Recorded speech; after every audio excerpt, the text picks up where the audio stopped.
seems like yesterday, but it was probably more like 30 years ago, as technology was moving at the speed of light. All I heard at that time was, because of all this new technology, we would see the paperless office, or even the paperless world. I mean, why need paper when we have all this great technology now? Well, here we are in 2022, and the paperless office, or the paperless world, is still not with us. But a lot of people are still promoting it. Hi, I'm Jim Kohler, the paper professor for Slamamo Papers, to talk about why the paperless world will not happen, at least not in our lifetime, but more, why it shouldn't. We're going paperless and saving the forest, they screamed. It's an easy, accessible way for companies to tell customers that they care about the environment.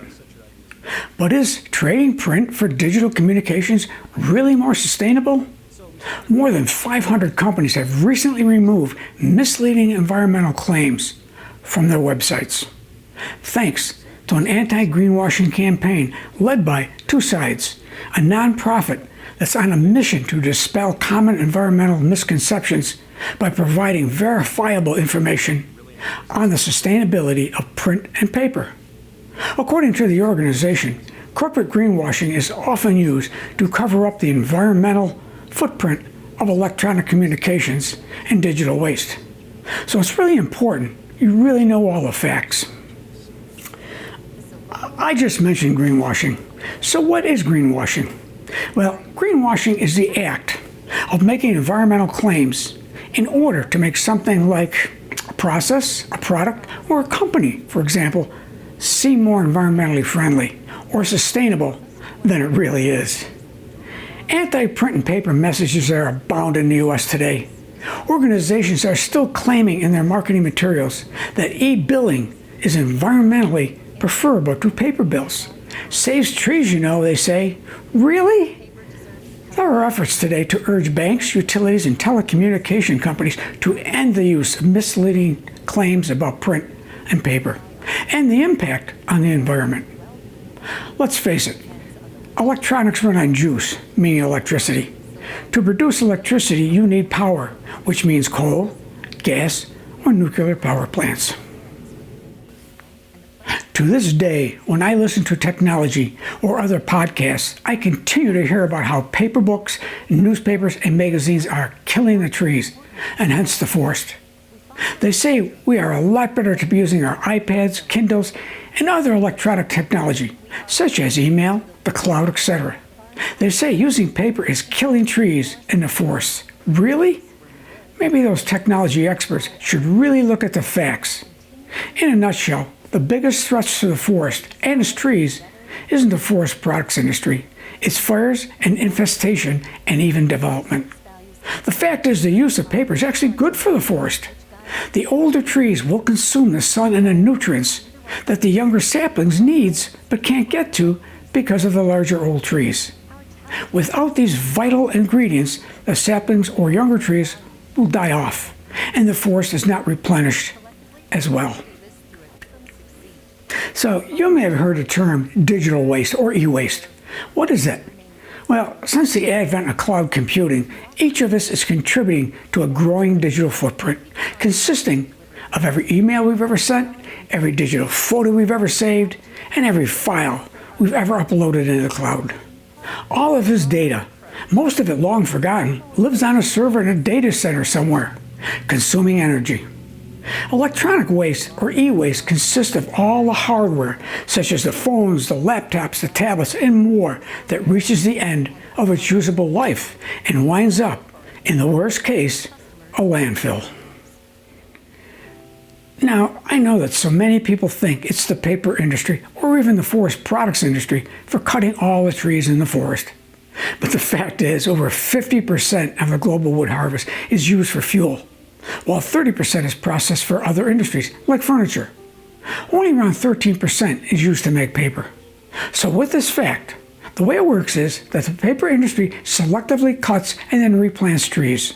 In general, for every tree taken, 3 to 4 are replanted. The old days of clear cutting are long gone, at least in North America.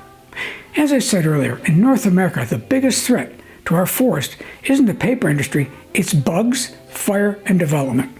The paper industry realizes forests are one of the world's most valuable resources and home to more than half of the world's land-based animal and plant species.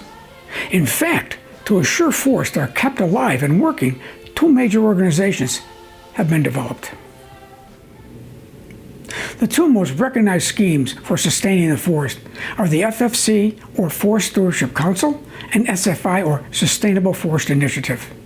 Both have similar objectives, which are the certification of forest to credible, independently verified standards of responsible forest management, conserving the natural habitats of plant and animals, and respecting the rights of forestry workers, as well as local communities. Both operate a robust chain of custody schemes that track wood and wood fibers throughout every step of the supply chain, from the forest to the end user. So this tracks the paper the printer uses right back to the forest. You will see their logos on printed pieces that printers or their customers have used, indicating certification by either organization. This means they do value the forest and want them treated as such. First and foremost, paper is a renewable resource. Responsible managed forest can be harvested and replanted time and time again. But there are three key things to know about using paper.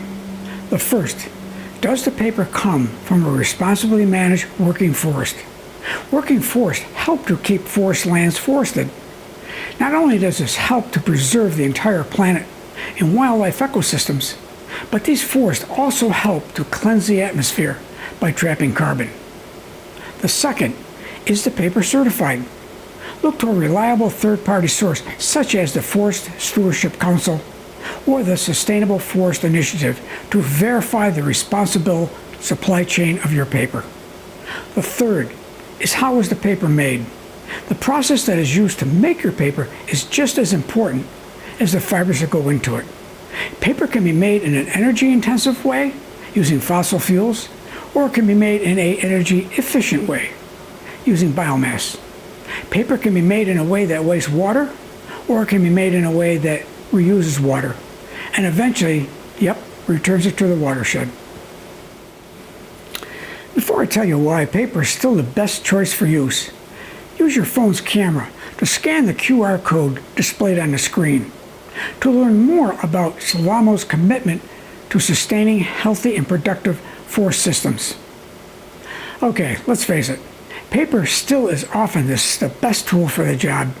Although a lot of our tools and systems are now digital, many of the touch points that businesses have with their customers and constituents remain analog. In many settings, paper will lovingly remain the most practical choice for capturing information. In some situation, it may be the only choice.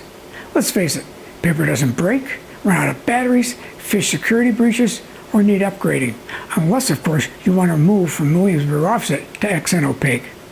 So once you've done everything you can do to ensure you're sourcing paper that is responsibly harvested and made, do your part by, you guessed it, recycling.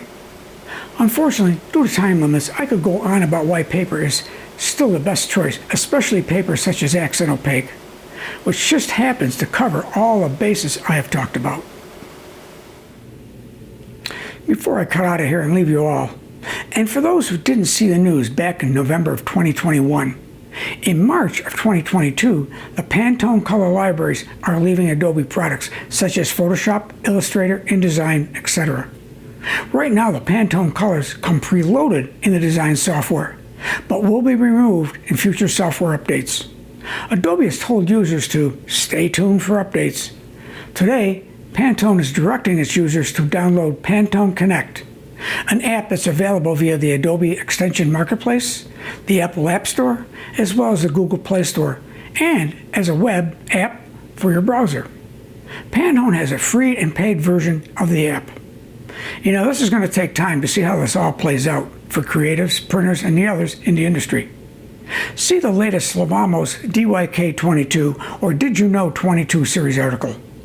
If you are interested in subscribing to these great articles, go to xnopaque.com or just use your phone to scan the QR code displayed on the screen. Well, with all that, I'm Jim Kohler, the paper professor for Salamo Papers, and don't forget to subscribe and click on the bell so you don't want to miss any episodes. Hopefully, I'll see you in the next episode.